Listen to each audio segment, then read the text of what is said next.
Greetings, everyone. This is Mike Pedant, and welcome to the first Zoom edition of Mic'd Up Sports, the show that goes in depth with the people who build our sports community. Of course, as you know, we're all dealing with the COVID-19 pandemic, so a lot of us are having to do interviews from home. Zoom, Skype, webcams have become the norm as we continue social distancing. I don't know when it's going to end, but joining me is a guest who hopes her streak of state tournament appearances won't end, and I guess Rachel Kawiecki, in a technical sense, it won't because you've gone to 7, and even if we don't have any more sports for the next year, that is a record you will have for a considerable amount of time. She's a junior at Holy Angels. You would normally see her on the softball diamond, but she's here at home at wherever she is. So Rachel, thanks for joining us. Yeah, thank you for having me. So Rachel, we'll start with your state tournament record, 7 appearances across 3 sports: soccer, girls basketball, softball, and you accomplished this feat as a junior. And so even though you won't get to add an 8th this spring, when you realized that you got that record, when you qualified, I believe it was with girls basketball, when you got that record, when did it hit you that you've made a lot of state tournament programs? I feel like it really didn't hit me because obviously I was celebrating with my team, and my parents and Michael Kautzman, our athletic director, came over and said, "Yeah, you beat Megan Meyer. You know Megan Meyer. You beat Megan she had 6, you're at 7 now, and you officially have the record." And I just was like, "Oh my gosh, I guess you're right." I didn't really think about it, but yeah. Well, and with any streak, it helps to have talent, of course, but you play in team sports, so it's not like Jeopardy or golf. I don't know if Jeopardy is the right analogy, but you know what I mean, where you can just go out there and dominate the competition. You need to have several breaks go your way as well. And so when you look at the record, your 7 state tournaments, obviously you've developed as an athlete, but what else do you credit for giving you so many opportunities to play in postseason? I would definitely say my teammates for sure. I came in to basketball and softball as an 8th grader playing varsity, and just having those teammates around, like the Megan Thompsons, the Megan Myers, the Riley Tolbers that came in and showed you this is the work ethic that you need to be successful and to get there, and just to have new people come in like Cassie came in, and all these youngsters that come in, and as a junior, as an upperclassman, even last year too. This is the work ethic I show them. This is how we get there, and just to keep being successful. Absolutely. And I didn't know you started as an 8th grader because I've covered girls basketball at Holy Angels. And so your name's come up a lot. And so I feel like I know the starting 5 by heart, at least the last couple of years. Next year will look a little different without the Henrys. But when you came in as an 8th grader, how did you handle that environment? Because I'm thinking you came in right after they won state. Yeah, so it was me and Frankie came in together, so that definitely really helped.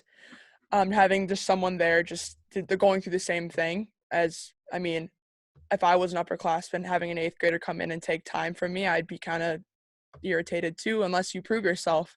That's what kind of we had to do. We got to practice. Everyone treated us the same way. We had to prove ourselves, and I kind of credit Megan Thompson for taking, at least for me, I was really shy at the time. Obviously, I didn't want to make a bad impression on these girls. Megan Thompson kind of took me under her wing and was like, "It's okay. Like, you can talk, you can hang out with us. It's all right." So for sure that. What is that environment like? You go in and you're nervous, and I imagine a lot of athletes go through this where you don't want to ruffle any feathers, but at the same time, as you said, you want to prove yourself, which I think you have in a big way. But I imagine as an athlete, there's a lot of pressure going in. Yeah, definitely a lot of pressure, but it's almost like for me, when I step on that basketball court, I have been nervous playing very few times in my life. One of those times being the De La Salle state tournament game when we overtime, but being nervous, I feel like makes it worse. And I just trusted myself to show like, you can do this.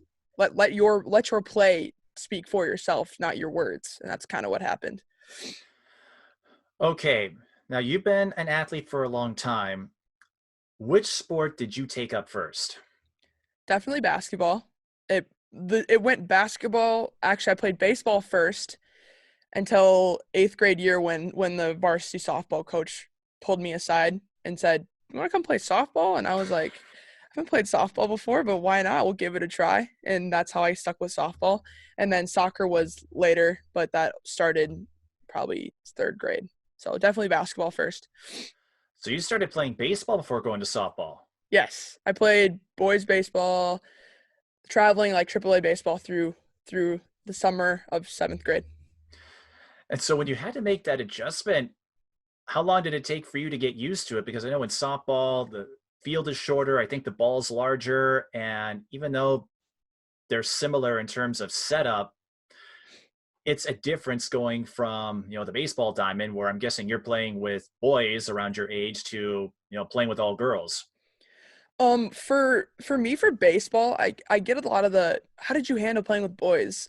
I'm not trying to be like super cocky, but I was the number one draft pick for our league every year as the girl. So it kind of just transferring over, I kind of just let that speak for itself. I mean, having the shorter bases obviously was a change as a catcher. I had to trust Malia Owens as my pitcher. She was at the time, she was a junior and I was an 8th grader. So just getting that bond took a little bit, but we obviously got there because we made it to state. But it was funny. Our first dome ball is like what we do in February on Sundays against like others like scrimmages. First ever dome ball game I'm catching, and 90-foot bases versus 45-foot bases. I throw down to second. I didn't throw down to second. I threw it to the center fielder. Lauren Holgren is in the center field, and she says, "Rachel, 45-foot bases or 60-foot bases, excuse me, 60-foot bases." I was like, "My bad." Well, on the bright side, she found out what kind of arm you had. Right, exactly. Is that your most embarrassing moment as an athlete? That or just, I mean, you've seen clips of me. I fall a lot. It's kind of just my thing. It's kind of a running joke at Holy Angels with all the fans that come too. It's like how many times is Rachel gonna fall during a game? I mean, on an embarrassing standpoint, I guess that's pretty much it. Yeah, that's about it. Well, I don't have a lot of moments like that as an athlete because I wasn't much of one, but there was one time where I was calling a wrestling tournament at state and I referred to it as a fight, which did not go over well with some of the officials when they watched it on the webcast. So it happens to the best of us, but Right. yes, you're right. In basketball, I see you diving on the floor, just going all over the place, just having a no holds barred attitude. Your coaches, and I remember chatting about you with this, said they put a limit on the number of times you hit the deck before they pull you. Have your coaches in all three sports, is that something they have to do? Like, okay, you can only fall this many times and that's it? It's mostly basketball solely. I mean, I'm a goalkeeper for soccer, and I'm going to be on the ground solely just because I'm diving for saves and stuff. I feel like for basketball, it's kind of a running joke. Like in practice, we'll be running a drill, and I'll make a layup, and I'll get hammered for a foul, and I won't fall, and he'll add an extra 2 points just because I don't fall. He'll be like, "Timeout, Rachel didn't fall. We're adding another 2 points," and I'm like, "That works." But no, definitely for soccer, just coming off of playing basketball first and how aggressive I am in that, going into soccer, that's kind of what got me to the starting position because there was a senior. I love Chloe. I was a senior goalkeeper going in, and we battled for that starting spot for sections in state. And I think how I got that spot is how aggressive I am, and I'm willing to. If you want to run into me, the majority of the time you're gonna fall down. So I just kind of go with that attitude, going up for high balls and stuff. I think that's what got me there. Well, maybe when it's safe, I'll have to test this for myself when it's safe to congregate again. I take it you've got a pretty solid center of gravity and Yes. but that being said, if you didn't dive after everything, you wouldn't have given us one of my favorite moments from this November where you mentioned Frankie earlier, Frankie Vassalero. It was, I think, the season opener close to a tip-off tournament. You're playing Cretan-Durham Hall, running for a ball. You extend your reach to as far as it can go and then just dish it off to Frankie. You take a tumble, Frankie scores, and I'm thinking, did they write this up or draft this up? Because I was impressed, and there were a lot of amazing plays this year, but that was the first one, and I still can't wrap my head around it. No, that was definitely. We were actually talking about that yesterday at dinner. With I met up with Cassie to have a little car ride dinner at Cane's. We were talking about that. I was like, we were literally after that play. I got up and Frankie looked at me and she was like, I don't even know how you did that, but I'm not even gonna ask because it worked out. And I was like, I don't even know, dude. Has that become like your defining moment of athletics at Holy Angels? Like, did students before school was halted or moved to e-learning, did folks come up to you and say, hey, you're the girl who fell over and still gets a pass off? Right. I wouldn't say so. I think mostly what people see me as is I'm very loud and energetic and I'm a part of plays even if I'm not a part, if that makes any sense. Like I'm there and I'm energetic and I'm picking people up and I just think my loud everyone knows. And like all the seniors too are like, ah yeah, Rachel, you're so loud. I love it. And I'm like, yeah, it's my job. But for sure. Were there any other moments from this past season? I don't know if they can match the tumbling assist you got, but just other things that stood out from this last year? I have a few. I feel like a couple defining moments of the section final against Orono where I had the first two steals of the game. And the first play of the game, the first steal of the game, I was going down court and I had a girl riding me all the way down. And me and Frankie have been playing together since like third grade. We kind of have that sense where we know where we're going to be. She comes around, I'm going on the left side of the court and she's coming down the right side. And I kind of did the same thing as I did in the Cretan game, except I didn't fall. I kind of wrapped it around the girl and just trusted Frankie was going to be there for the ball when I got to her. And it worked out. And same thing happened with Cassie the next play. And it just kind of same mental wavelength as we call it on the court. And then definitely for me was the Simley game at state when I just had I'm more of a rebounder, defensive kind of a gal, and I played one of my best games against Simley, and that kind of hit me off for getting some phone calls from schools. I was going to say the first thing I thought of when you told me that the same play happened at Orono. Well, you'd already gone through it, so I'm guessing by then you probably had a better sense of balance than you did in the Cretan-Durham Hall game. Yes. You mentioned starting all these sports in third grade, so if you don't mind, what got you into basketball and then baseball, softball at such a young age? For basketball, it was definitely my grandpa before he passed away. He used to take me out into his driveway and taught me how to dribble a basketball correctly. No palm, no palm. Get some space in between. That's all I can remember. And just I always looked up to my brother and everything that he did. And basketball and baseball were the sports that he played. And I just wanted to do exactly what my brother did. And I did that successfully. And soccer was just I wanted to do something in the fall. My parents didn't let me play football, so I played soccer. Your parents didn't let you play football. Unfortunately. I was going to say, if only they did, imagine you would have had another state championship. Or maybe this past season you could have helped out in the, I don't know, maybe in the, I think you make a good linebacker. I don't know where you think you'd fit in, but right. Or running back. I almost so I talked to Woods. I'm obviously like as a goalkeeper, I have a really good punt. And they're looking for a puncher this year. And I talked to Woods about it and he was like, I don't see why not. And then I got Dave Marshak, my soccer coach. I'd like talk to him about it and he was like, I don't want you to get hurt. We need you in net. And I was like, okay. I won't do it. This upcoming season, if you get to play football, all you got to do is just send Dave clips of the Cretan game or some other ones where it's like, right. Yeah, you see, I can take a fall and Coach, you see me get pounded all the time. Coach, you see me get pounded all the time during corner kicks. I'm fine. I got it. So what would you say was the most challenging moment as a young athlete as you were growing, developing? You mentioned, starting in third grade, so you've played with Frankie a long time. I mentioned some others. So just growing up with her and all the others that you've had a chance to play alongside with, what was the biggest challenge in that? Biggest challenge, I feel like, is just staying with it, if that makes any sense. I feel like a lot of people can get burned out when they play sports year long, and I've just found it lucky that I've found three sports that I love to play, so it's a good balance. Um, you could say I dislocated my hip going into freshman year, so it took out my fall season of soccer, so I couldn't play soccer, and that kind of opened my eyes to appreciate everything. And just as a freshman, I was like, I don't want to miss any more sports for something like this. And it was a totally fluke injury, happened on a trampoline, and it was just sitting on the sideline watching all of my friends play and be successful while they played was hard. But I bounced back for basketball, obviously, and played well.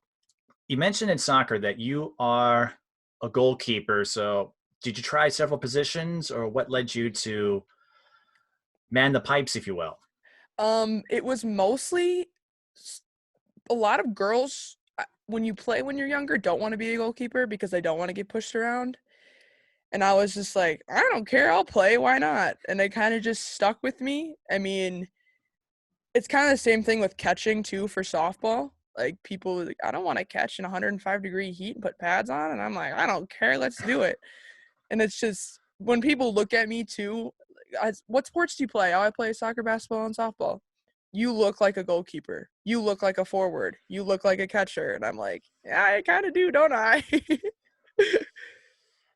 I learned long ago it's foolish to make those kinds of assumptions. Right, They're like height, build. I'm like, nope, I'm just going to let the play do the talking right. and go from there. But uh, I'm still thinking what you could do on the football field. I've covered a couple of football games, and like, yeah, I think you'd be a running back, a linebacker, and For sure. since you don't mind taking contact or sweat, I guess you don't know the meaning of the term sweat equity if you're willing to put on pads in 100-degree weather. And I forget, on those fields, on the turf fields, they're heat sinks. Right. And then so the Malia Owens, like Riley, that class got to design new uniforms before they left, and we got donations for an alternate uniform. So they picked black. So they're kind of like the same design of our basketball blacks. And I was so game until the section final when we went to state, and I had to wear them for a doubleheader in catching. I was like, whoever decided Oh, to wear yes. black was not a good idea. That's right, because in softball and baseball, depending on which side of the bracket you're on, you might have to play twice. Yep. And how much water did you drink after that section final doubleheader?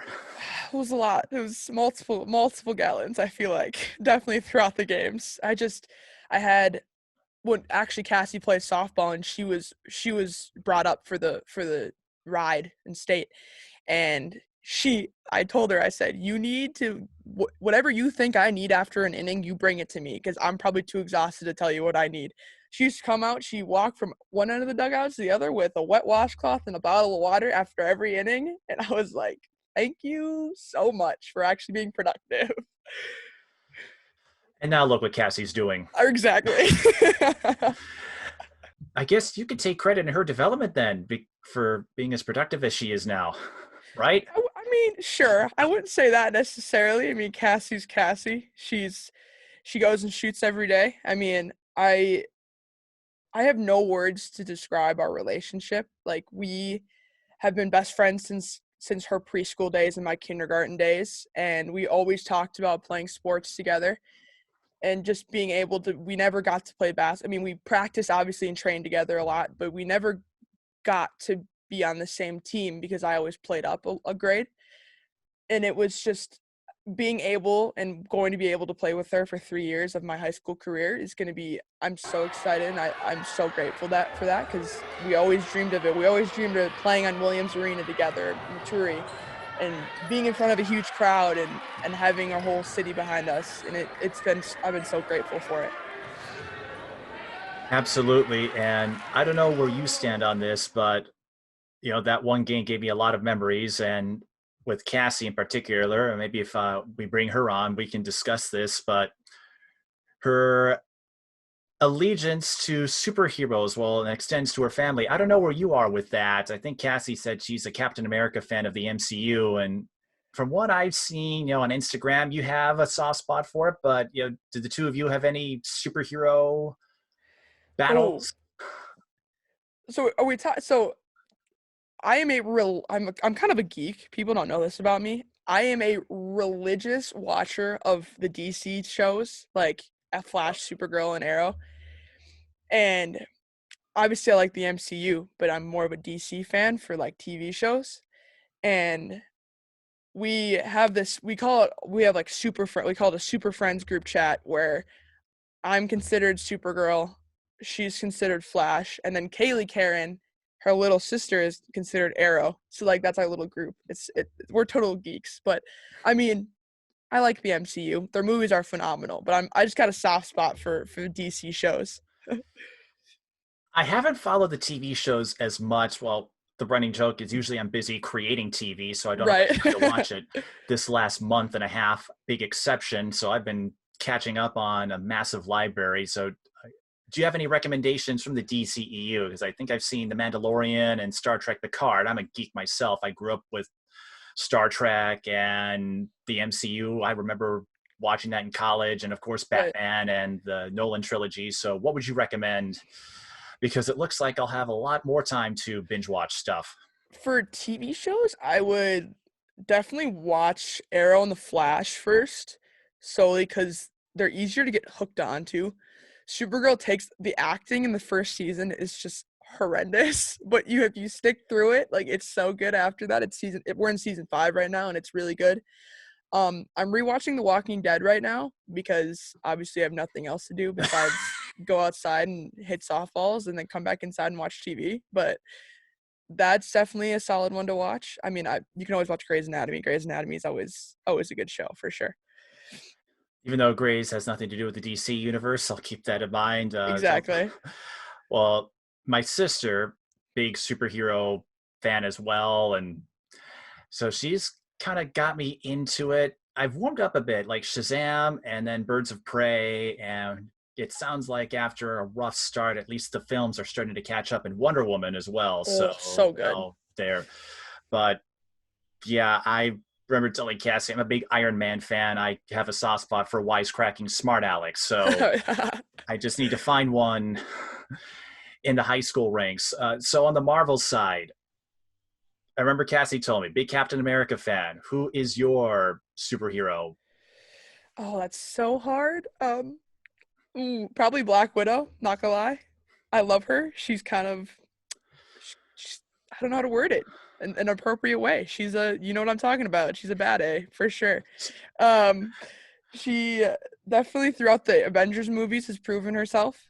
That or Thor. I love Thor, especially in the most recent and in Endgame. He was really funny. I can't wait for him to not be overweight for whatever next movie they decide to do. Well, there's a fourth one in the works, but all the timelines have been pushed back. So I was kind of looking forward to Black Widow. Like I know they killed off her character. Spoiler alert. Right. If you haven't Uh, seen Endgame yet, I cannot believe you haven't seen Endgame yet. You shouldn't be watching this if you're actually thinking in spoilers. Today is the 1 year anniversary of Endgame's release. Really? No way. That's crazy. I was in theaters for that. That Oh, makes me so so sad. I had to wait a day because the Twins had a home series, and so especially in April they'll play like a Friday night game, and then they'll do a matinee. So I knew like, all right, if I can avoid extras, I can go check out Endgame after the game because Right. usually it's a 1 o'clock game and they're 3 hours long, and so once we're done, I don't have to do a whole lot after that. I'm a Statcast operator, so usually I hang around maybe 15 minutes tops. But Black Widow, I was like, okay, I know they killed her off, but they're setting up this prequel movie in Phase 4. So I'm like, I bet you there's going to be a big twist. Oh, obviously. And now I've Always. got to wait until at least November to find out what that twist is. Right. Uh, and then on the other side of it, I'm thinking to myself, had this happened a year ago, we would have been stuck on this Infinity War cliffhanger I know. for. You I think we're know. going crazy now? So Right. It's for sure. I with Wonder Woman was supposed to be released like I think June 5th or June 6th, one of the two. And that was the weekend we got off of school.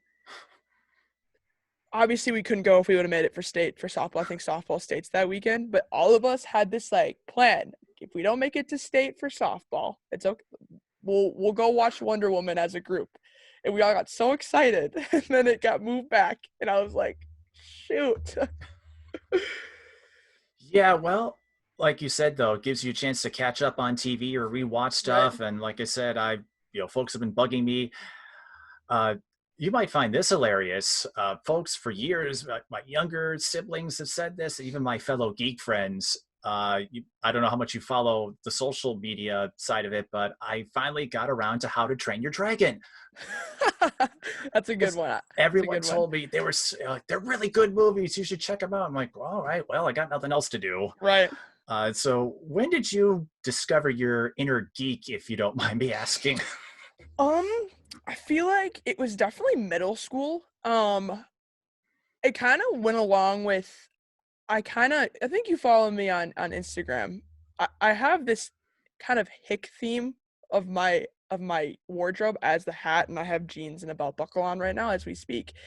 But it kind of went along with that. I kind of got hooked on that standpoint, and then right after that I was on Netflix and started watching the shows. And it kind of just I was kind of quiet about it, and I was quiet about my love for country and country music, and then hit high school, and I was like, I don't really care what people think of me. Let's just do it. And from the looks of it, I'd say your teammates don't seem to mind either. Although No. I'm curious, uh, it doesn't sound like there are any riffs, but you're a fan of Black Widow, Thor, and I'm like Frankie's a Spider-Man fan, Cassie's Captain America. I don't know where the other players stand, but it's like I could see some factions brewing. I'm not saying it's Civil War. We're gonna have a reenactment of Civil War with an Right. airport battle scene, but I'm like, so are there any like arguments or playful rivalries Oh, since all of you guys are cheering for different superheroes? without a doubt. I mean, there always is. When we'll be running scrimmages or whatever, and he won't. Very rarely will the starters, if we're running scrimmages at the end of practice, be together. It's just how he runs it. So of course, like me and Cassie won't be on the same team. So like she'll score on me and just like right in my face the whole time. She'd be like, "Captain America, let's go!" And I'm like, "No." But same vice versa. I'll score on her, and I'm like, "You already know, Black Widow." So it's stuff like that, and then just it's healthy. It's healthy, just scrimmages and stuff for sure. It's just kind of fun, like all those years of getting into the geekdom and this pop culture thing is now more accepted. And like you said, I kind of wish I had your attitude when I was your age, where you just don't have a care in the world. You just embrace who you are. But Right. it's like, yeah, look who's laughing now. In fact, I have a cowboy hat sitting right here. Oh, You Rachel's already know. busting out the I'm cowboy. busting out the cowboy hat. You She's already know. busting out the cowboy hat. Where were we? Well, yes. How do we get into this? I don't even know, but it's okay. It is okay. So, uh, in soccer, of course, how many state tournaments have you made? I think at least two. Two. Yep, it's been two for soccer. Was my sophomore year, and now this year was for soccer. And I'm looking at the stats right now. I've got a second monitor. And so this past season, you got 43 saves. Your action wasn't needed a whole lot because I'm looking at the leaderboard, and I guess you can tell which goalies are more active that have like 100, 200 saves. So Yep. The games must have been a breeze for you. Yes and no. What they consider a save is what is shot at me between the pipes. So there's a lot of stuff that's going on outside of obviously the pipes. But we had a very senior heavy class this year. I think we had 11 seniors, and our whole back line was seniors, and they were just a couple all-state girls on the back line, and they were just phenomenal. I mean, I had Gia Alman as a center back, I had Renee as a left back, Fia Nimsker as a right back, and they were just such a solid defense. And we ran a 5-3-2, so we rooted ourselves in that defensive and having people drop back, have wingers drop back, and we just rooted ourselves so much. And if they don't score on you, you can score on them. Like, to lose, they have to score on you. So don't let them score on you. It's pretty obvious, right? Same in basketball. Don't let them score on you, you can win. But I think we had one of the best defenses in the state, and that was shown against Orono in the state tournament, and that was shown against Viz when we played Viz the second time in the section final, and we went to shootout, obviously, for that one, the PKs, and you could see it throughout the whole game. It was such an even-keeled game that it came down to those moments where I had to make a decision to run out, or Gia had to make a decision to drop back and make a game-saving tackle. And I love teams that are rooted in that. I mean, I'm a goalkeeper, so I'm a defense soft at heart, right? But I love teams rooted in that in any sport you play, because it's a stupid saying, and it's not a stupid saying, but defense wins championships. And it can be seen wherever you see it, for sure. Well, especially in soccer. I mean, I'm looking, you had 8 clean sheets listed. And of course, it depends on if you record a save because of how they keep track of it. And it sounds like, there are a couple more that went into PKs. And, as a goalkeeper, like you said, only if a shot comes your way or if it's between the pipes, it's counted as it. Of course, you get some shots that I think in the higher levels, you get shots on goal and then total shots. So what is that attitude like when a shot's coming your way and you have to be ready to take it? You see it coming and you have to be ready for it in hopes of, as you talked about, keeping the other team from scoring. It's definitely, I've gotten so used to it as a goalkeeper, there's so much pressure on you anyway, obviously. It's been rooted in just my attitude towards my teammates as well. I love every single person on every single team I play with, and I have that weight on my chest thinking, I don't want to let my team down the same way they don't want to let me down. So I'm going to put 100% effort toward everything I do. And they always say, well, our defensive coach, Coach Jaime, always says, well, it has to get through the forwards to then get through the midfield to get through the defense to get to you. So in the whole scheme of things, is it really the goalkeeper's fault if it goes through the net? No, unless it's some busted goal that you totally whiffed on. No. But as a goalkeeper, you don't think like that. You think, I'm going to put 100% effort towards this to help my team, to save the shot, so then Mia Vanderhart, our all-state midfielder, can go up and get her opportunity to score on that goalkeeper. Now, for you, because you can speak to this, what is it like, to go from high school fields, and then to go to US Bank Stadium? And I think I asked it because, as you move along, you start in late August. And so you probably see this in softball too, you're playing with pretty wild temperature swings. Yes. And so we spoke earlier about how you have to stay hydrated when it's really warm. How do you prepare when it gets real chilly, like we see sometimes in October or in April when it just snows all the time? Oh, yes. We had our section semifinal against, I think it was South St. Paul. It was snowing. I have 2 sets of gloves I have. I have one pair for practice that I usually wear during practice because they get shredded easily. And then I have one pair for games that was obviously has better grip on it. It's not as shredded. I also snowboard on the side on the pastime when I have some time, but so I have these liner gloves that I wear underneath my mittens when I snowboard. So I put two of those on. It was so cold. It was like 33 degrees out when we played this game. 2 rows of those, and then I put my original pair of mittens or pair of goalkeeper gloves on. And I got to the point, it was snowing, so my hands got wet and I could not keep them warm. It was so cold. And I wasn't even worrying about any other part of my body at that point. Like, I was just, my hands are so cold. And we got inside at halftime. The buzzer goes off for halftime, and I've never run faster. I'm gonna be honest, Mike. I've never run faster into a locker room before, because our locker room, it's like 105 degrees on a warm day, and it can stay 105 degrees on a cold day. And on that day, we love being in the locker room. we booked it in the locker room. I switched gloves again and mittens, and it was the same thing. It was so cold, and I actually let one between my hands. I would have had another clean sheet, but I was so cold that I went to grip it. It was a breakaway, and I came out and it just went right through my hands. My fingers were so numb. And then the same thing at state, the quarterfinal. You play at US Bank for the semis and finals in soccer, state soccer. So the quarterfinal we played at Farmington. Was it Farmington? No, it was not. It was Chisago Lakes. That was 2 years ago. Chisago Lakes. Then it got cold there too, and you just gotta keep a good attitude with it for sure.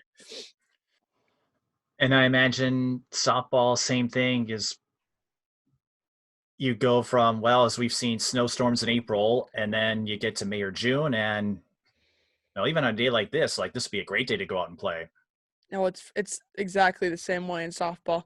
Um, I've played a few games in the snow. Luckily, not as many as some people do, but when it rains and stuff, for sure, you get those 40-degree rains.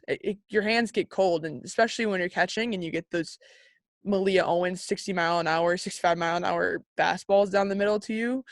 Not even down the middle, but just like to you. It's just like, and if you catch it wrong on your palm, it's like, oh, that stings. Now, you mentioned basketball was the first sport you got into. So do you remember that first itch, when it happened, and what led you to take on the sport?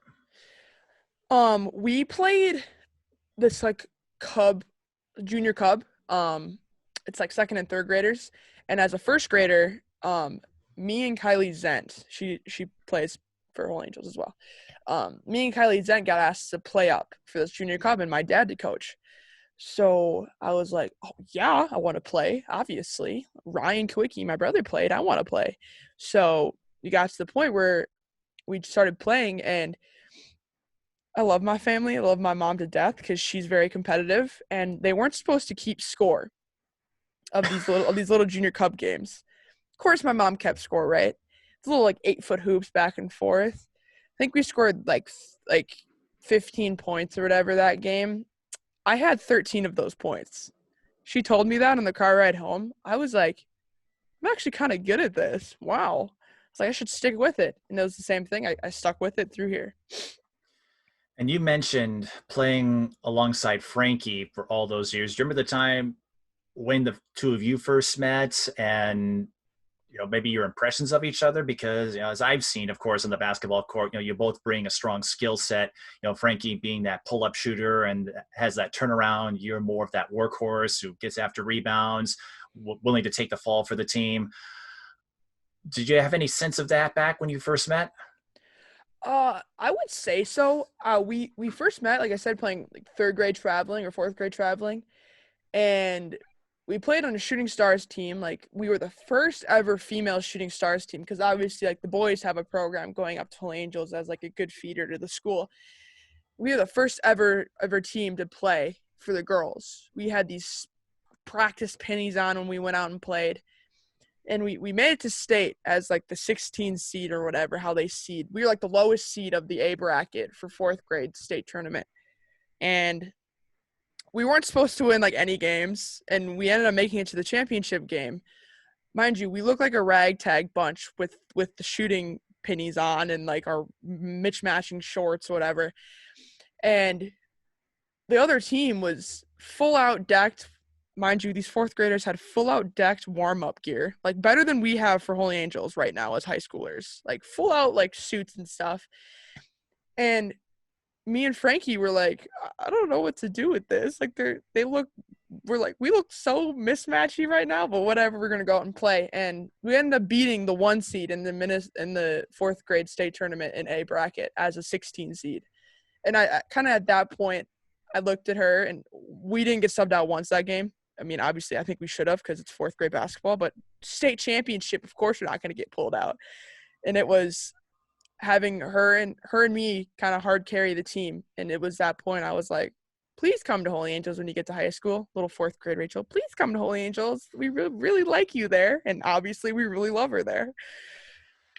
It's funny you bring that up because, your basketball coach, Dan Woods, he and I, we could talk for hours if there wasn't a time limit on the freshman and JV games, because that's what we often do when we're setting up.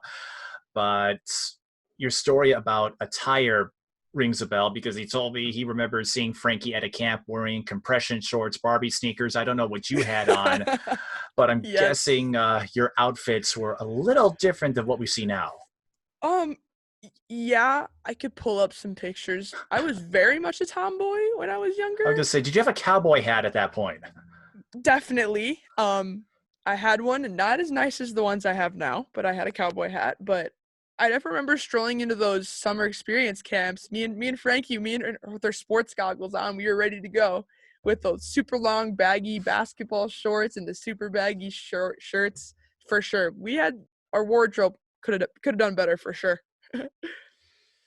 Yes, well, I'd say the results have spoken far more than your outfits have. Yes.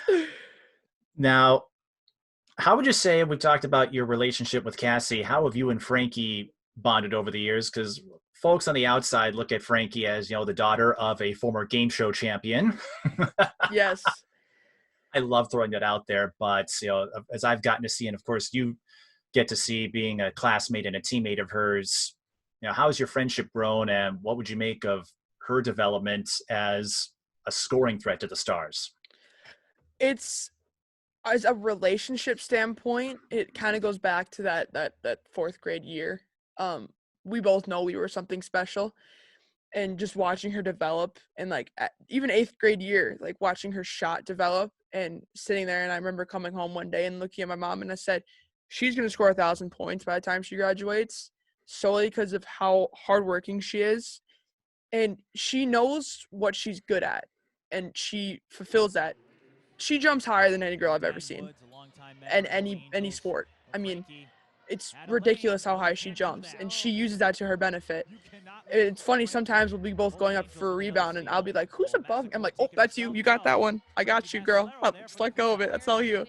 But it's definitely, we just had that so close of a relationship through going through eighth grade year as a varsity on a varsity team together. We went through the same hardships. We had both had to prove ourselves, and we both backed each other during that as well. And it also helps too that when we're at practice, we have good competition against each other. We know how to play each other. We know what a limit is to how hard you play. I mean, I know some kids have an issue with that in practice where they don't know how hard to go against fellow teammates. And we kind of know each other. We know when to lay off a little bit if we get too rattled, and we know when to push each other more to get better. And what would you make of her on the boards? Because you talk about, being the person that loves to get after the boards, crash the glass, get all that. And, I think the last couple of years she's led the team in rebounding. She's a double threat. And I don't know if you taught her those skills or how she worked on that, but Frankie is taking that mantle as well. Definitely, she gets a lot of second chance shots. My bad. Second chance shots for sure. Like if Isabel Henry, Emma Henry misses a three outside, one of the three rebounders, me, Cassie, or Frankie, will be there for that rebound, and she just jumps so high. It's crazy that those second chance shots are hers, and she gets them, and it's crazy. Sometimes, like, I'll be sitting at the free throw line, and she'll catch it, and I might slowly start running back to on defense because I'm like, she doesn't need me. I'm good. She's got it. I'm like, I'll be back on defense. I'll see in a little bit. She's just or just natural athletic ability is crazy. I thinking to myself, though, one of these times, the next time you get a chance to play, you know, she might need you. Right, right, So, I mean, it's good that you're getting back on defense, but it's like, yeah, hey, you might get the second chance points. right. No, for sure. Now you weren't on the varsity roster. It was just a year before, a year before you make it. Holy Angels win state, but I'm sure you followed it growing up, and I think by that point you were enrolled and part of the Holy Angels student body. So you got to see Laura Bakewell Katalinic, Destiny Oberg, that 1-2 tandem. And the Stars is a 5 seed. They win the whole thing. Even though you weren't a part of that team, what did that do for you? How did that state championship resonate with what you wanted to do as a student athlete? I got home. I went to every single state game. We sat front row at the barn in front of the Winona bench, right behind. So it's funny. It was me, it was Cassie, and it was Mary Foley, one of our best friends, sitting in a row watching this team. And I think the most underrated basketball player on that team that year, I will say it till I hit the grave, is Megan Thompson. And I'm just saying because I have a soft spot for her, but she single-handedly broke the Winona press every single time. They had no answer for her. She fed Laura. Laura fed Destiny. It was just a tandem of people hitting each other and trusting each other. And I remember the Winona coach sitting in a timeout. He has to be loud, obviously. You're in the barn. And he was like, "Will you please trap that point guard? She's not that good." And I'm like, "Dude, she's breaking your press every time. Like, she's good. I don't know what you're like. She's good." But definitely when I got home after that Saturday night, and I looked at my mom and I said, "I want to play basketball there next year." And no one knows this is exclusive. Woods wanted me to come over 7th grade year to play. So that year they won it, and my parents said she's not emotionally ready yet. She Give her a year and we'll talk then for her to play. And I obviously, like, when I heard about this originally, I was very frustrated with my family. So, like, I mean, obviously being a part of a state championship team would be crazy. But I also look at it as this is a really good, it gave me a year to develop. It gave me a year to be emotionally ready for being a varsity athlete. And I'm very grateful for it. I'm kind of floored that Yes. uh, you were, I don't want to say in limbo, but that there was a little bit of uncertainty for a time. Obviously, that decision to stick with Holy Angels has worked out well. And I'm guessing, if we have games next season or whenever we can play again, I'm guessing, you and the rest of the Holy Angels team are going to scoop up some Gophers tickets. Oh, always. I trained with her over the summer.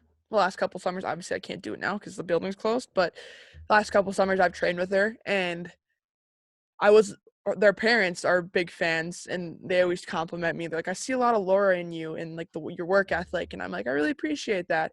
And we were at a Gopher game with like the little shooting stars as a captain. I went with just to support them.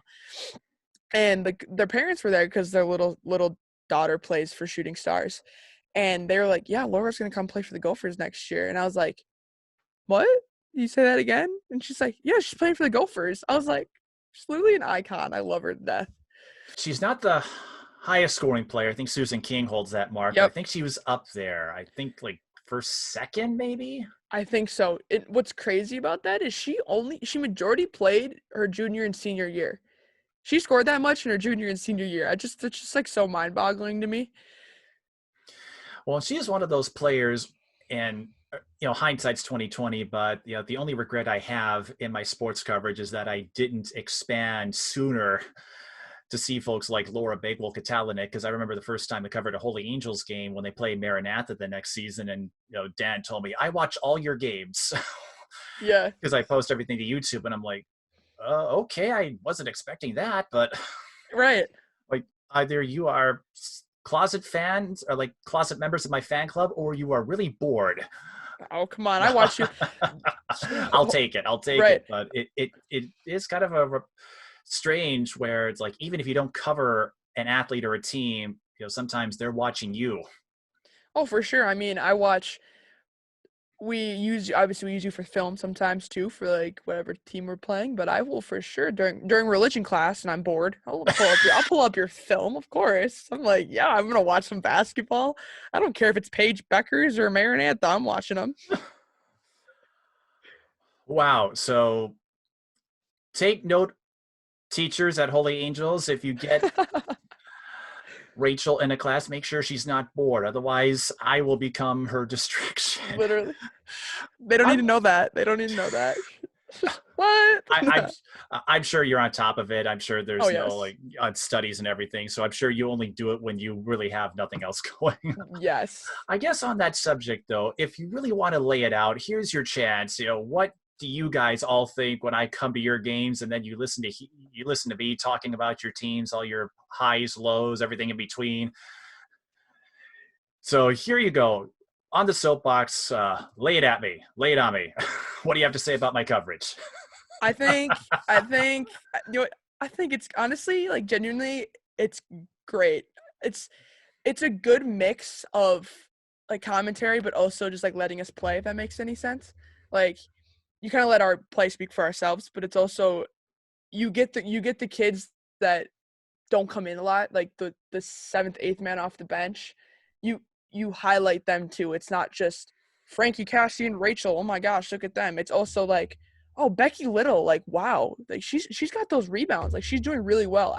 You have a good even spiel of it for sure. Funny story, actually. After the Shakopee game, probably one you'd like to forget, but one of the Shakopee girls, one of the youth players, I think watched that game or saw me there. I go to another game later that month. Oh, it was Minnetonka St. Louis Park. She comes up to me and asks to take a picture with me, which has never happened before. Oh, that's awesome. I was embarrassed. Like I froze because I'm like, what do I do here? I'm like, okay. You're like, yes. I haven't seen it, so I'm sure it's gonna be used to blackmail me at some point down the road, but it's out there. There's a picture of me with this girl from Shakopee, but some other players have come up and said, "Oh, I you're the guy from YouTube," and sometimes I forget that some of the viewers are the very folks who I am covering. Yep. Of course, one of my favorite things about you know having Holy Angels as part of the list of teams I cover is the rivalry with De La Salle. You're in the same conference, and I bring it up because I see, you guys are supporting each other on Instagram and social when you're not playing each other. So I don't know how much you know the De La Salle players outside of the two conference meetings, but when you get together, what is that like? How excited are you to go up against De La Salle? Definitely the past couple years because they've obviously been ranked number one in the state. And the first time we played them this year when it was 1 and 2, just having every kid at school, not just basketball players, knows the rivalry. So we'll get a whole gym packed. And you even saw it during the first time we played them. It's a packed gym, and it's always going to be a packed gym when we play them because everyone knows the level. It's going to be a high level of play. And that's what we respect about each other. It's that we play at high levels, but we also respect each other as players. I mean, obviously there's some fun trash talking, obviously, like that's how it's gonna be, but it's also we respect each other. Like me and NJ Weems, she posted for my birthday this year. We respect each other as people. I said congrats when she committed to the community whatever. I think she's going D1 to some I don't even know. D1 JUCO down in Yeah. Missouri. I forget the name, but Yeah. you know, But he, it's just it's such a high level of competition, and having as a girls basketball player, you rarely get the packed gyms that I feel like we're a very high level team, and I feel like we deserve some packed gyms sometimes. And having that, and I know we lost that game, but there were times in that game when we were up by 10, and we watched that film for a good 2 hours the next week, and it was this is where you could have beat this is where it switched. This is where you could have gotten better. And I know we lost to them at D again, but I genuinely think if we would have beaten Simley and played De La Salle, it would have been just as close a game as it was in the first time we would have played them for sure. well, and my favorite moment I didn't get to cover personally in this rivalry these last few years is last year's state semifinal Oh where it yes. came down to the last minute, and obviously we'll never know like if the result had changed. If you had beaten them, could you have beaten Becker? And I don't really like to play that game, but what did that add, for you as an athlete? You see this team, like you said, there's this friendly rivalry, there's a mutual respect for one another, and you guys are supporting each other, and then you get to meet in state for the right to play in the championship. I have to imagine, even though you didn't win that game, that has to be one of your more memorable moments as a basketball athlete. Oh, without a doubt. I mean, that was the year. So last year was when Destiny and Kaylee transferred out, Mm-hmm. and everyone thought we were going to be awful. I'm gonna be honest. Like even at school, people would be like, "You guys aren't even be that good this year," and I'm like, "Oh my gosh, just come to a game and you'd actually find out." But we had a chip on our shoulder that whole entire year. We were sick of it. I mean, we played them the first time. We got blown out by like 20. Okay, we got blown out. We played awful, to be honest. But going back into state, and even the same thing, everyone had the attitude that we were going to get blown out by this team, that it was a fluke that we beat Fergus Falls and beat them by 1. Yeah, we choked at the end of the game, but at that point, it doesn't matter how you play as long as you win. We got to that game, and we huddled up as the starting 5. It was me, Alex Walker, I think it was Isabel Henry, Frankie, and me, or whatever. We huddled up together, and I look at everyone, and I'm like, guys, we're not supposed to win this game right now. Like, everyone predicts we're going to get blown out by 20. Have fun. Like, enjoy yourselves. We have a whole packed student section up there going to the top of Williams. They're here to support us no matter what happens. So enjoy it. Enjoy having a whole community behind you, because you rarely get this in any athletics career. And we got there, and we played our hearts out. I mean, that is probably the best basketball game I've seen us play as a team. And it happened. I mean, the ball falls the wrong way sometimes. That it took a perfect pass and a perfect shot, a perfect layup by NJ to beat us.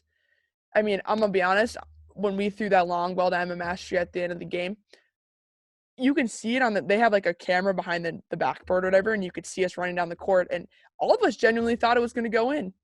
Like, it looked like it was going in, and it's the same thing. Like, that, if that ball would have rolled another way, we would have won the game and played the state championship. And you're exactly right. No one can say who would won the Becker game, but it's just that experience of being able to play at a high level against a rival. I mean, I'm convinced that people have a grudge against private schools. That's why we were on the same side of the bracket every year. We were on the same side of the bracket this year. If we would have fallen and we'd have played them again, it would have been 2 private schools playing to play in the state championship game. And just having 2 Catholic schools be at such a high level, I love it. Just be thankful you're not in hockey, because that private public school debate is just insane. And I think, you know me, I just like watching good basketball, whether Right. it's public or private. And I know even if you go to a public school, there's not like a solid line, if you will. Like Adalia McKenzie comes to mind, highly spiritual figure. Paige Beckers or Nia Holly from a few years ago. They all went to public schools, but they're also strong in their faith. And it's like, hey, you do you, just don't punch me in the face, all right? Right, exactly. But I remember that season for a different reason, because, and it's tough because you don't have a preseason like in college or the pros, so I can't really see how you guys are going to play. So, I remember Destiny and Kaylee transferring, and you're right. It's like, they're going to look different. I'm not sure what they'll look like because you can't see. Right, I exactly. I Yep. can't go to practice, but then I saw you guys are picking up wins, and it's like, I think they figured it out. Well, Frankie was a big reason for that, and well, you were too. Let's not ignore your contributions. But Dan Woods told me, and I've noticed this the last couple of years. He said, well, all this means is we go back to our old way of playing basketball, which is using speed to our advantage. And so I covered the Como Park game, which you won in overtime. Oh, yes. And I think Como was undefeated at that point. And that's when I guess I was convinced that, all right, this Holy Angels team, they've adapted, so don't sleep on them. And Joe Berg's like, it's all right if no one counts us in. Seriously. It's like, after that Como win, I'm like, they're not going to forget about you anymore. But Right. you mentioned, I think there was one game you're supposed to get blown out by 20 with, forget who it was, but when did you sense that, okay, you lost a big component of what made you successful in that state championship and subsequently in those 2 years, but when did you sense like, okay, we've got this? It was definitely, I would say, I would agree with after the Como game. We went into that game. They were ranked 4, I think, or 5 at that point. We obviously weren't ranked. We lost to Dowling, or I think we went 1-1 at the tip-off. We got to the point where we even said, like, why don't you just go out and prove ourselves? Like, show that we don't need big bigs to play well. Like, I mean, I love playing with Destiny, I love playing with Kaylee, but we don't need – I'm technically our post. I am really 5'11", but I say 6 feet on the sheet, okay? Let's be honest. But we make it work. We run things that pull our strengths out, that if you can get me on my left side, I play very well on my left side, and it's so we run a triangle where we'll screen away and blah blah blah. We even run a little post triangle game where because we're all equally good at certain like how do I word this? Like the Henry twos are good at threes, but if you get the post in the post position, I don't know how you defend us because everyone has specific strengths. So we definitely played it very well against that Como team.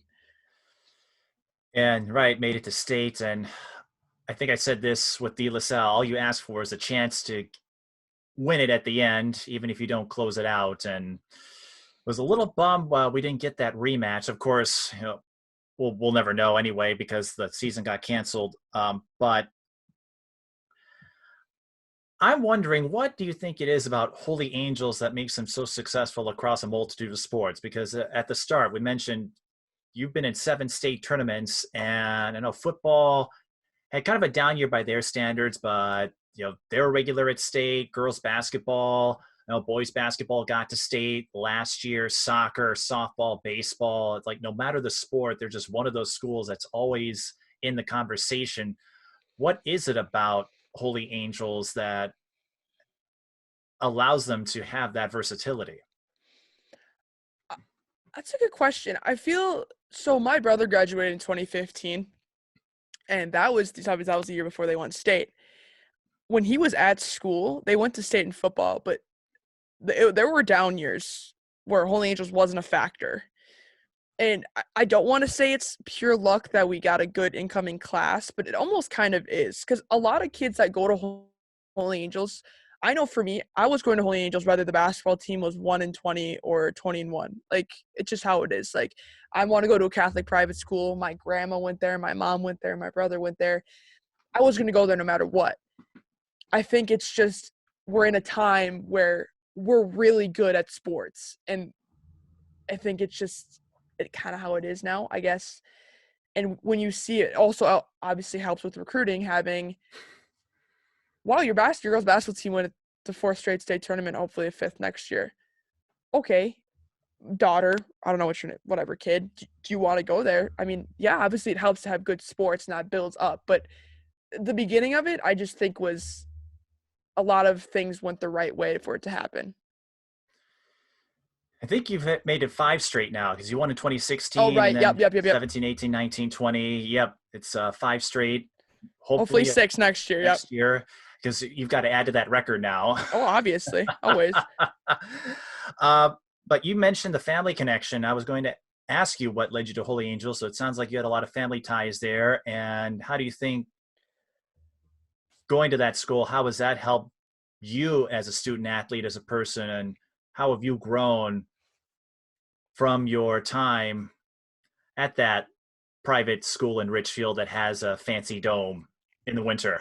Yes. I'm very, very close with my faith. Like God, I go to Catholic school, and that's a main big reason why I went there. But I wouldn't be anywhere in my life if God wouldn't have given me these gifts.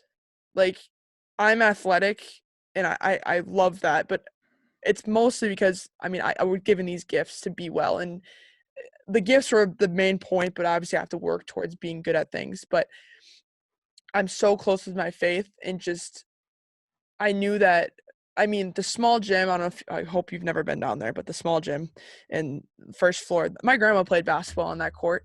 The same exact floors down there that they played on, and it's kind of just that legacy of my mom walked these halls, my grandma walked these halls. I'm going to be holding 12 roses at graduation in a white gown, the same way my mom wore a white gown and 12 roses. And it's just like that legacy of the school feels like such a home for people. It's like you walk in there and everyone knows your name. There's 600 and some kids in the school. I could probably name majority of them if you got them in a line. Like that's how close we are with people. And it's definitely a big impact on there. Now, in the sports world, since you do play 3 sports, who are your idols growing up? Maybe in those 3 sports or even just overall, and how did they inspire you to become the athlete that you are? It's a great question. I feel I didn't really have any idols for soccer, solely because soccer was just kind of like my thing to do in the fall. But you look at Michael Jordan. I feel like it's a very stereotypical answer, but Have you I seen The mean, Last Dance? I don't think it's I stereotypical now. I know it's you look at him and his work ethic, and I mean there was the Jordan rule. You when he won the paint, you knocked him down. Like that's how it was, and he still successfully won that many championships. And I just looked at that and I'm like, that work ethic is ridiculous. Like that's crazy how hard he worked. And then I would probably say for softball right now would probably be Amber Pfizer. She's a pitcher for the Gophers right now. Um, she's a senior this year, but obviously the season got canceled, and then she's coming back for the 2021 season because they got their eligibility back. But watching her through college has been crazy. I mean, she's a ridiculous pitcher and the same work ethic. I mean, they kind of they're her sophomore year when they were good their sophomore year, and they kind of got not a good seed, and they deserved a good seed, and they kind of had a chip on their shoulder all of last year as well, and they made it to the College World Series. And I know they didn't win it all, but just that was the first time they ever got it there and made it there. So it was I definitely her she's my idol. Well, you mentioned Jordan and the Jordan rules. It was Detroit who came up with it, and you know how they got around it, right? Oh, spill! I want to hear. Well, in part because of the triangle. Really? Phil Jackson, you remember the triangle offense? Yep. And I bring it up because you were discussing that earlier as kind of your way of adapting and staying a contender. So, kind of circling back, the triangle offense that you guys run is what they use to help them win 6 championships. And then, of course, Jackson took it to the Lakers, won 3 more there. Yeah. So, yeah, that triangle goes a long way. Oh, always. Of course, you mentioned a lot of seasons being canceled. Of course, your softball season got canceled. How have students responded to this, and just what do you make of the situation? Not having any games until at least the fall, and just how do you cope with everything going on right now? Yeah, it's definitely hard. When he announced it on Wednesday that our whole like school year would be online, and obviously that means the Minnesota State High School League would cancel everything. It was hard, but I also, looking back, I kind of I want to have a positive attitude and everything. Um, this gives me more time to just be myself, I guess. Like, I get to hang out. Obviously, Memorial Day weekend, I'm gonna go up to my cabin with some friends. We're gonna go do stuff that I wouldn't be able to do if we had softball. But it's also we're worried about, obviously I'm assuming AAU's the same way, but for club softball we're worried about the summer season. And obviously like the summer season you use to get exposure to colleges, right? And I'm to the point where if that gets canceled, maybe that's God telling me, maybe you should play 2 sports in college. Maybe you should be going D3 and play 2 that because you are great at 2 sports versus going D1 for softball. Maybe that's what you want to do with your life. And I just kind of like take that as a positive take on it, but I feel so heartbroken for the seniors. I mean, like I said, we had 11 seniors from soccer and the Henry twins. They were going to go to state and track this year without a doubt. They were going to be so good.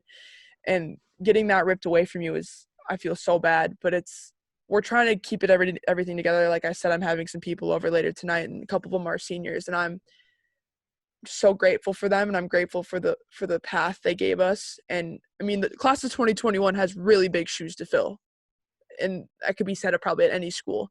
Class of 2020 left a big impact on Holy Angels, and we will take that with us next year for sure. And who knows what will happen next season, but what have you enjoyed most about being a multi-sport athlete and setting a school record for most state tournament appearances? Again, that's not an easy thing to do because of all the factors involved and all the breaks and just everything that has to go your way for that to happen. But here you are living history, a living piece of history at Holy Angels. What does that mean for you? I definitely, it's great, I think, but I obviously wouldn't be here without my team and my teammates. And being a multi-sport athlete, I I love being a part of different people's lives. Like I was just texting Gia, my center back, before this meeting, talking about what she's going to be doing this summer, and it's just having such a big group of people that I can talk to, but also having those close friends per sport. Like I talk to my friends from soccer. We have a group chat right now talking about what we're going to do this summer for training, and I have a softball group chat where I talk to my friends about that.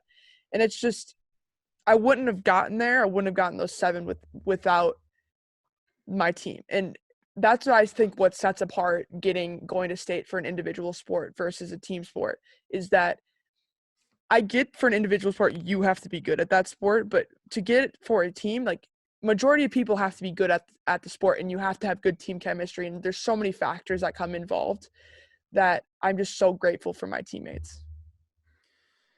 Now, earlier you talked about that inner cowboy that you've had in you and being a country music fan. Is that something like any other athlete shares, or is that more your own thing at Holy Angels? Yeah, Or it's definitely my own thing. Um, we're definitely not. I wear this persona to football, any sporting event that I'm not playing in. I call myself Hickchell, and I have my own Instagram. It's in my bio.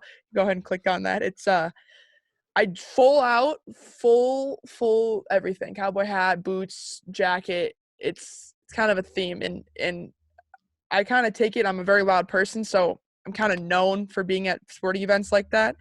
And I'm really excited for next year being a senior and being able to help run the student section like that because having a big presence, definitely for sure. so, who is your favorite music artist from the country genre? Oh my god, that's so hard. Right now, like what I'm listening to right now, definitely Luke Combs. Luke Combs has been my most played probably this month, but it kind of just depends. Zach Brown band's really good. Morgan Wallen's really good. Like I said, it's just kind of Kenny Chesney, obviously, but definitely Luke Combs right now. I've been listening to a lot of Luke. Well, no, we talked about this earlier. No one would expect this out of me now, but growing up, because I don't fit that mold, I was a huge NASCAR fan. Really?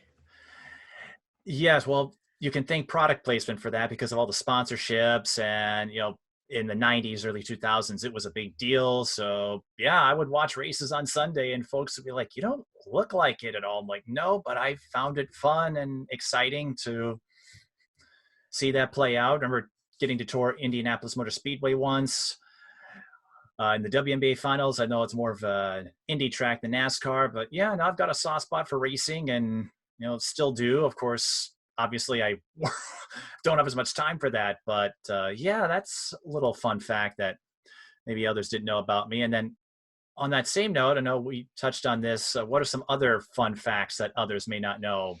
Like, we know you're a big country music fan, for example. What are some other Um, things we wouldn't necessarily know? like I said earlier, I snowboard a lot. I mean, not a lot, but I snowboard when I can.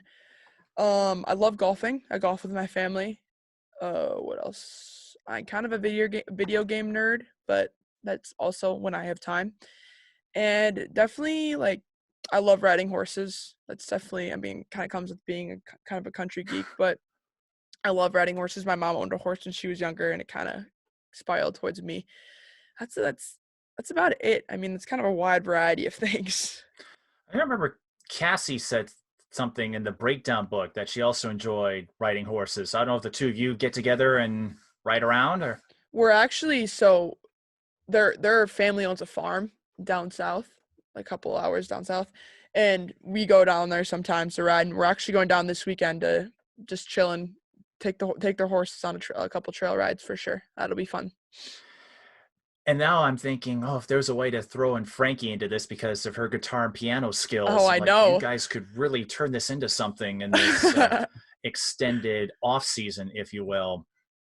I think earlier in this conversation, we spoke of your most embarrassing moments. So what are some of your favorite moments as an athlete? It could be, going to state or winning medals, or it could be an interaction you had with a teammate or a coach. Just what are your favorite moments from your athletics history at Holy Angels? um, there's a lot.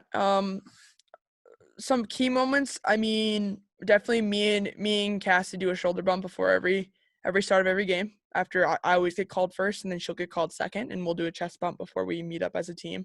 Definitely that. For soccer, I would say just my interactions with my coaches and the team in general. I feel like my coach Flackney is our goalkeeper coach. I wasn't very technically savvy coming in as I played soccer from 7th grade on now, but I started playing varsity like earlier in high school. So I played C squad and JV coming up, and I wasn't the most technically savvy goalkeeper, but she knew that I had the ability to do great things solely because of my athletic ability and just basketball. I mean, my basketball past I can obviously catch. So just having her be with me like step by step and seeing me grow. And we always joke about it, like even at the banquet this year, she's like, I'm gonna need a raise because of Rachel, because I got all tournament team for state, and then I got all conference. She's like, I need a raise, dude. Come on, look what I made her into. But definitely, just the coaches' interaction, and every coach from soccer is phenomenal. And any coach at Holy Angels, you have good spirits with for sure. I'm just thinking, I think all the coaches you've worked with, softball, Yes. soccer, basketball, are probably asking for raises because of what you've been able to do. So, getting a save in soccer, and add one in basketball, or a double play in softball, what do you find most thrilling? Um,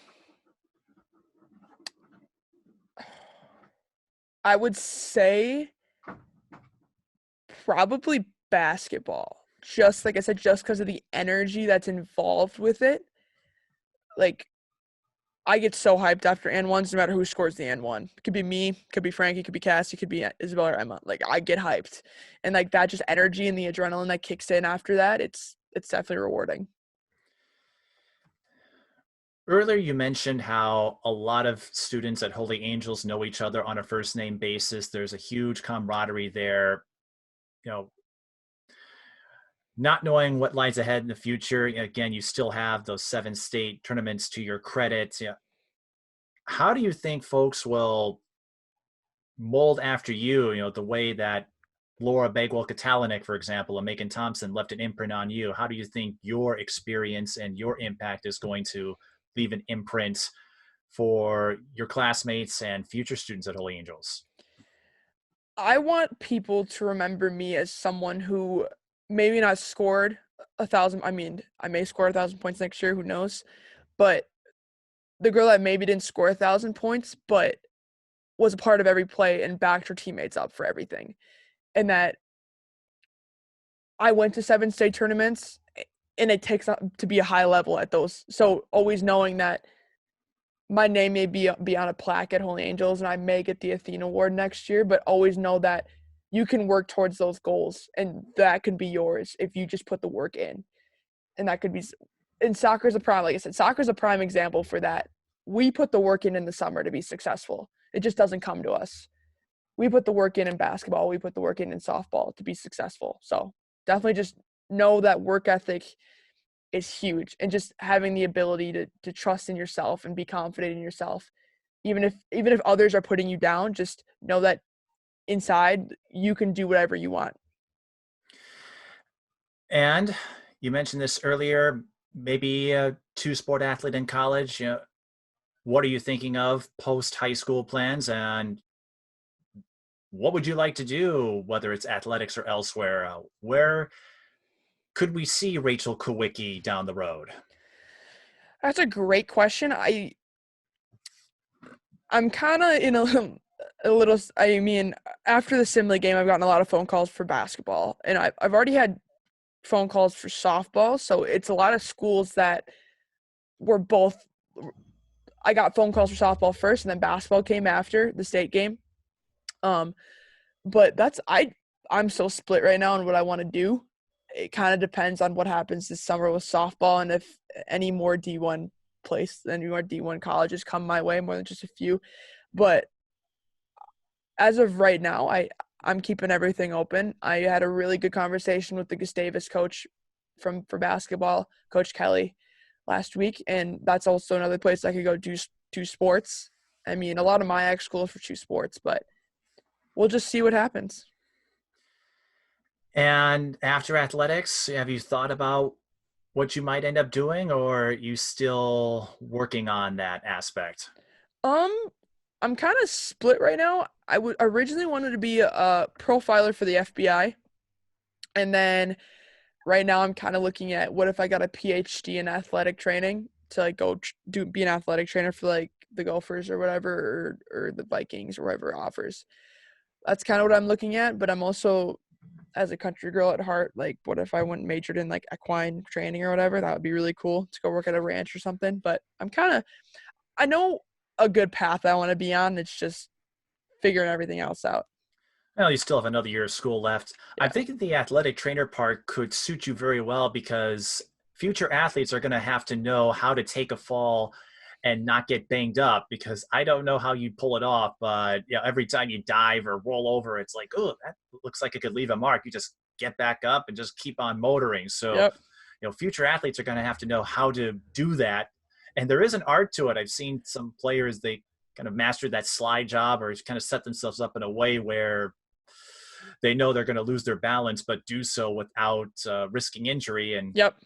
I don't know if you've learned a technique, but I'm looking forward, whenever it is, to more of those tumbling assists of yours. Always. There's always a highlight of the games, right? Or in softball, just, I don't know, maybe a backflip over the opposing catcher to score a run. I could see you doing that, or just ducking under. The sky's the limit. So anything else you'd like to add, Rachel? Nothing much. I just really appreciate you having me on here.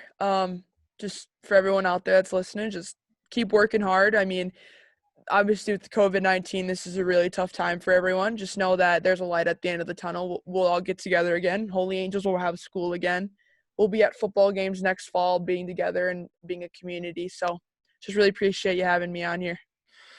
Absolutely. And whenever we get back together, I'm hoping we'll have a basketball season, because I've got to cover that next chapter of the De La Salle rivalry. And I Oh, know yes. Richfield was building their way up. The Battle of the Tracks is becoming a hotter ticket. So, there's some athletes that I want to give a send off to properly. And so I'm hoping it works out. But if it doesn't, I'm sure we'll all find a way to get back together.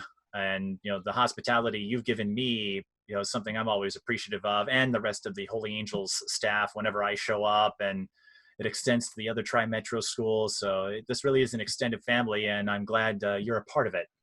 Yeah, thank you. And that's Rachel Kawiecki, and we'll have more guests through the spring and summer months on our talk show. And if you'd like to be a guest or know of someone who would make for a good conversation, just hit us up at tsbtelevision@gmail.com or find me on social media. I'm the Mike Peden on Twitter and Instagram. And until next time, this is Mike Peden. Thanks for watching. If you'd like to support TSB television programming, check us out on Patreon, PayPal, or Cash App. And thanks for watching Mic'd Up Sports, the home game.